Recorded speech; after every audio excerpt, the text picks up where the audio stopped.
পশ্চিমবঙ্গ কি এবার সত্যি দেশের পরবর্তী টেক ইন্ডাস্ট্রি হাব হতে চলেছে? সেই প্রশ্নই এখন ঘুরছে রাজ্যের তরুণ প্রজন্ম ও শিল্প মহলে। দীর্ঘদিন ধরে বিশ্ব বাংলা বাণিজ্য সম্মেলনে হাজার হাজার কোটি টাকা বিনিয়োগের ঘোষণা হলেও গ্রাউন্ড লেভেলে বড় মাপের টেক ইনফ্রাস্ট্রাকচার বা কর্মসংস্থানের বিস্তার তেমন দেখা যায়নি। তবে দিল্লির কেন্দ্রীয় ইলেকট্রনিক্স ও আইটি মন্ত্রী অশ্বিনী বৈষ্ণবের সঙ্গে বৈঠকে গুগলের শীর্ষ প্রতিনিধিরা তাদের ফিউচার এক্সপেনশন প্ল্যান নিয়ে আলোচনা করেছেন। সূত্রের খবর, পশ্চিমবঙ্গকে সম্ভাব্য ইনভেস্টমেন্ট জোন হিসেবে বিবেচনা করার প্রস্তাবও দেওয়া হয়েছে।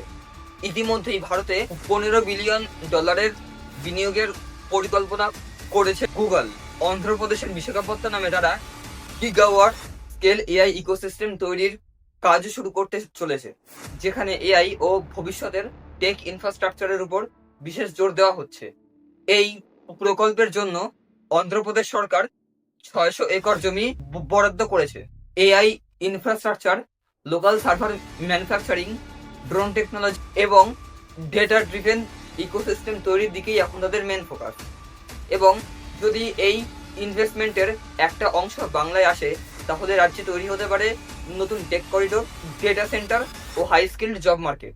এখন পুরো নজর গুগলের পরবর্তী পদক্ষেপের দিকে। এ বিষয়ে আপনার কি মতামত? কমেন্টে জানাবেন।